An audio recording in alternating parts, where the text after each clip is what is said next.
It's time for the chip race.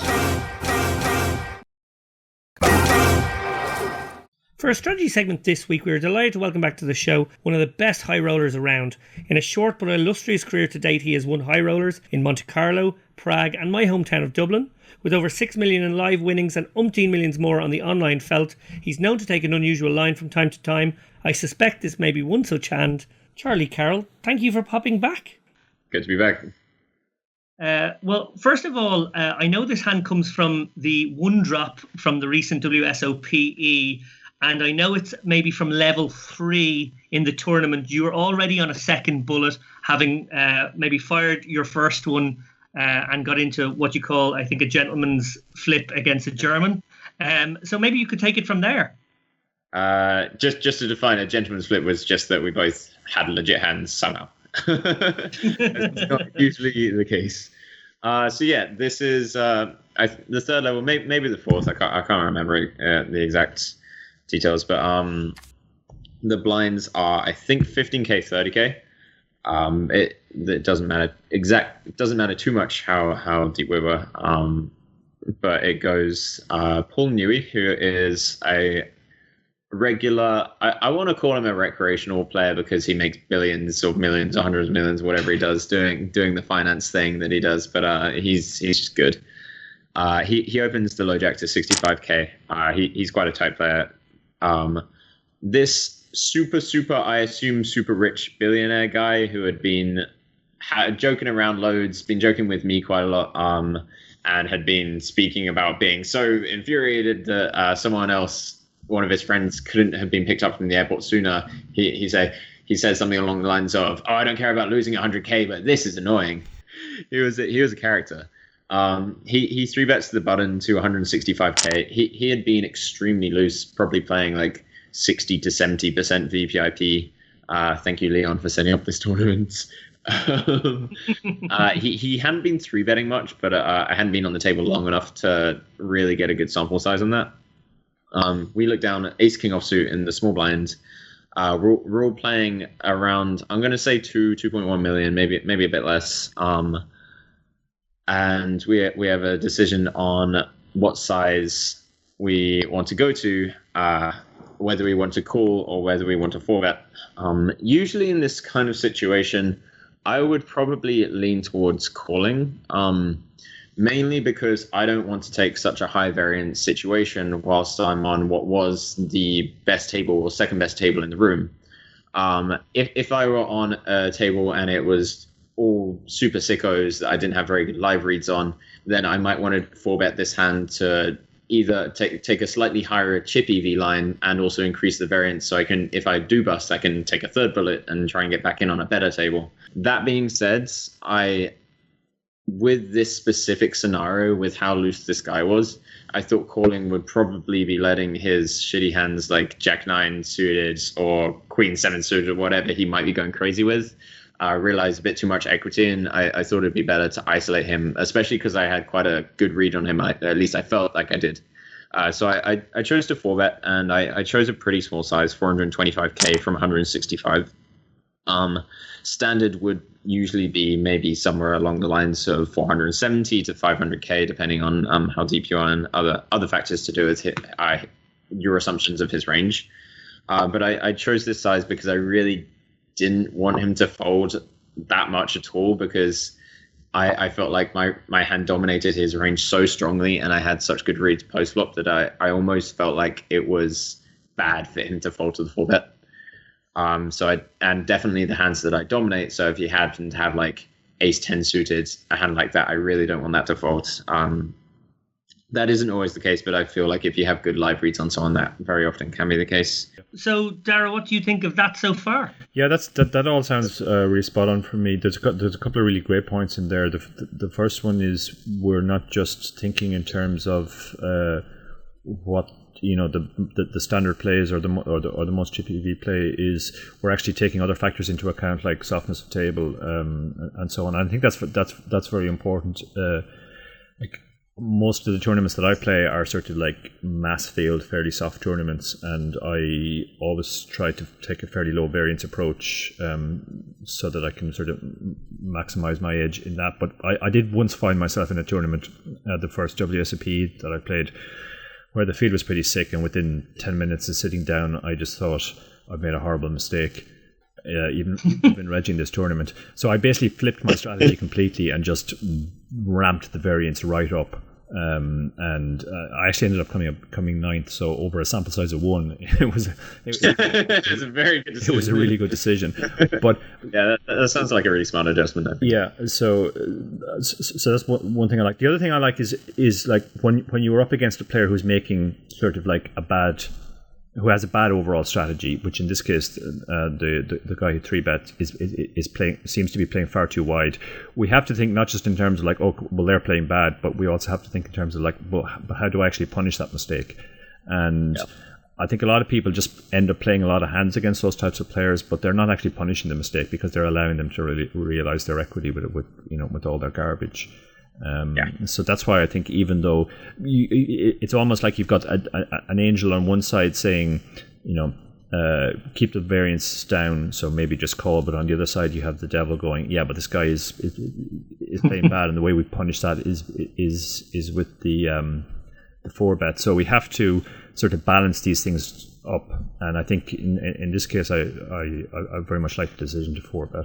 Charlie, before we go to post-flop, the one question I had for this one is when you make it that sizing as well, are you giving yourself room to fold to Paul Newey? You mentioned that he's obviously a very tight player, and if he was to put in the 5-bet shove there at that point, it would sort of seem like Queen's plus, and obviously we're not in great shape against Queen's plus with Ace-King.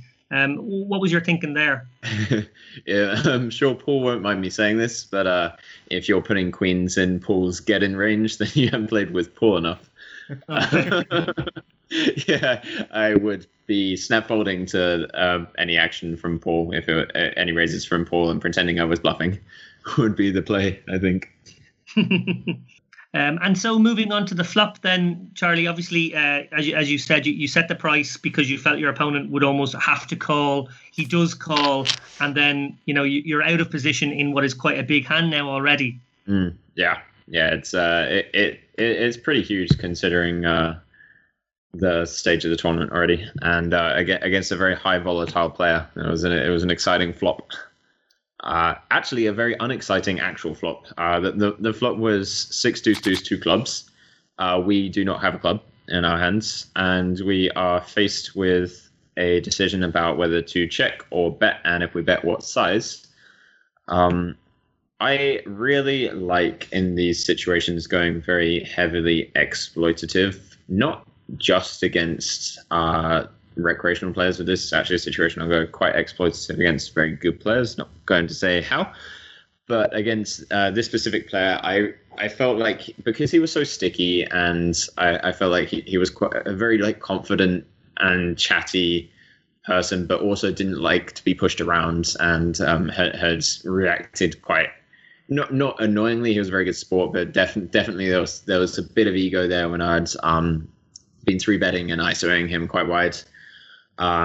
So I felt like if I put out a hilariously small bet, there was a very low chance that he would fold many of the hands that I have beat, which actually is quite a large percentage of hands. If we sticking with our pre-flop assumptions that he's very wide and then he's not folding much to the 4-bet either. So it pretty much, with those assumptions of his range, our hand is still a value hand. Even though obviously we still have ace high, so I bet small for value, and he goes into the tank for about at least a minute and a half, which was really, really strange for that. And as he called, when he called, the only thought that I had recurring was, I have the best hand right now, because I felt like any pair definitely makes that decision to call or to shove a lot quicker. And I felt like if he had tens, he'd just call really quick.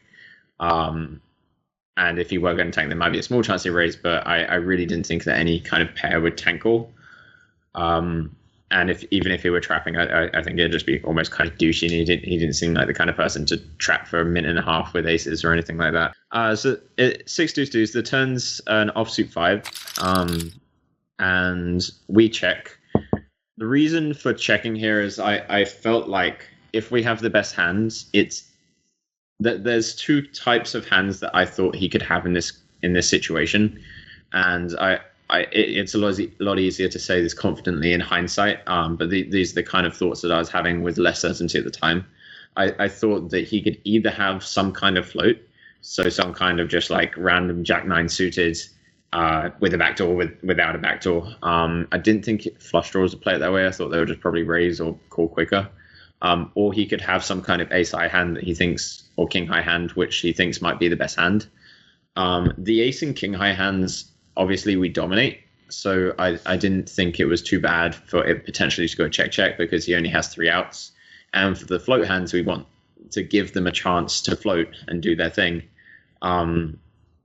So yeah, for those reasons, I think checking with our hand is a better option against all parts of his perceived range. So we check, and he bets 800k out of a stack of 1.4 million, which was very surprising. And he didn't take that long about it.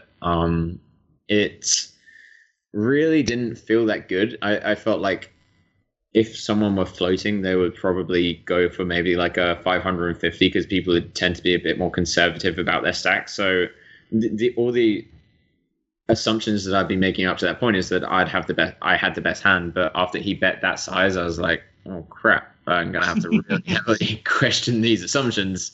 Especially when it's for a 111k tournament. So I spoke to him, and I spoke to him quite a lot, and it was a very handy situation. It's actually something that I spoke about when I was on the podcast last time, is that I had been speaking to him previously, and that's not because I wanted to get reads. It was just because I was fucking around with him. We had this situation where on the last hand before the break, we both wanted to see the flop really, really badly. And I was like, oh, please do, can we? And the dude was like, no. I was like, okay. And he just like reaches in and just steals the flop. The dude was like, wait, what? We were just cracking up laughing for like 5 minutes between us and like fist bumping it. It was just like the kind of situation where we'd definitely built some level of rapport, which then reified itself into being very useful in this situation. And the reason it was useful, I think, is because he did not reply to me for at least a minute. And it is so difficult when someone that you have some level of rapport with is speaking to you very friendly, I don't know what the word is. And it's so difficult to just ignore them and pretend they're not there and just keep that gruff face that he kept on. And I really felt like if he had some kind of value hand, there was a very high likelihood, maybe I gave it at the time a 75 to 80% likelihood that he would end up speaking in a kind of like jocular, jesty fashion. So that made me feel pretty good. Eventually, I think I ended up calling the clock on myself to try and get a reaction and to try and get a smile from him. I ended up getting the smile, which was the final nail in the coffin. For him, it was not a very comfortable smile at all. It was for somebody who has so much money and doesn't care about losing 100k. It definitely wasn't like he was about to just scoop in a pot. So I ended up shoving against his. I ended up going against the sizing tells that I thought were strong, going with the kind of theory assumptions and the live reads, and he snap folded, which was very surprising. I showed to the table, which I wouldn't have done generally. If I were playing the guy heads up, I for sure wouldn't have done it. I just wanted to get that kind of image for the table because it was a table that I felt like I could kind of just plow over. Well, Dara O'Kearney, what do you make of the post-flop action? Yeah, well, my general strategy on these sort of flops, where it's very, very hard for either player to hit the flop, and we have the stronger edge pre-flop, is to c-bet 100% or very close to 100%, but to use a very small sizing. And whereas if the flop comes 10-9-8 with say 2 hearts, I'm going to see bet a lot less, but when I do bet, I'll choose a bigger sizing. So on the flop, I would tend to bet small anyway. The turn is definitely where it gets interesting. My general default out of position in these spots after I've c-bet is to sort of nearly always check the turn. For the sort of reasons that Charlie gave, which is that when you're getting floated, you want to give the guy the opportunity to actually execute the float, and when he has a value hand, you don't necessarily want to throw out the bet there and then have to react to a raise.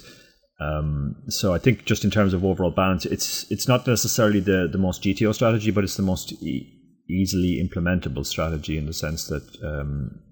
Because I'm checking all my really strong hands there as well, I'm sort of protecting my check fold range as well. Whereas, like, I think if you're always going to bet your strong hands, then when you check, obviously you can't have it. So that makes me much more susceptible to floats.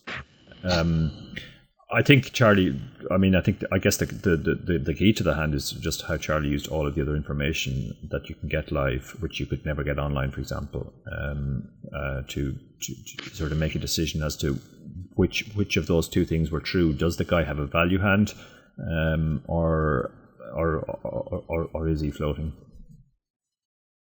Yeah. So I definitely agree that there's I think very sound strategy advice for if people are playing online against a solid professional. I would like to point out that things like c-bet sizing with a large proportion of your range, or protecting your range with different hands in your range is kind of, in my opinion at least, not relevant at all when playing against a recreational player. I'm not saying that's what you're saying you would do. Just for us listening, I think it's very important, I think, to think in terms of exploitative strategies if you're good at that kind of stuff, to think in terms of exploitative strategies against recreational players and not have to worry about balancing or protecting or anything like that, because they're not out to exploit you in that way, and they're not going to be able to, next time they come around, take this spot and attack your checking range or anything like that. So I think just using your hands and working out how you can utilize that against their range is the best way to do that. Well, as usual, Charlie, I look at these hands, I read them on Facebook, and I sort of have my head scratching, as I'm going through it. But, in the end, a lot of sound rationale, a lot of logic behind it. Yeah, I would like to add that it's a lot easier to articulate these thoughts in hindsight, and during hands, my head's in so many different directions. It definitely is a bit more of a lot of explosions in different directions instead of this clear, concise manner in which I can speak about it in hindsight after I know his hands and after I've been able to think about it and speak about it before. But those were my general thoughts on the hand, at least. Yeah, it definitely feels different in game. I mean, there is a sense often when we're playing that we don't really know why we come to a certain decision, but then afterwards we kind of we go, well, I guess I decided because of this in hindsight. I mean, there's also the whole area of cognitive biases as well, which can be at play in that if when you win a big hand like that, you can think that all of the decisions made perfect sense. Whereas if you lose the hand afterwards, you're beating yourself up going, what on earth was I thinking? It was obviously he had it from the bet size on the turn. I definitely agree with what you say about when you're playing against the weaker recreational players, you definitely want to go with the maximum exploit route. Yeah. Don't follow the Doug Polk poker playing against recreational players or against pretty much everyone. So just don't. Well, Charlie, look, it's so nice to have you back on the show again. We thoroughly enjoyed having you on the last time. And maybe you might pop back for another hand history at some point in the future. Yeah, I'd love to. I find that these kind of things really fun. Great stuff. Thanks a million.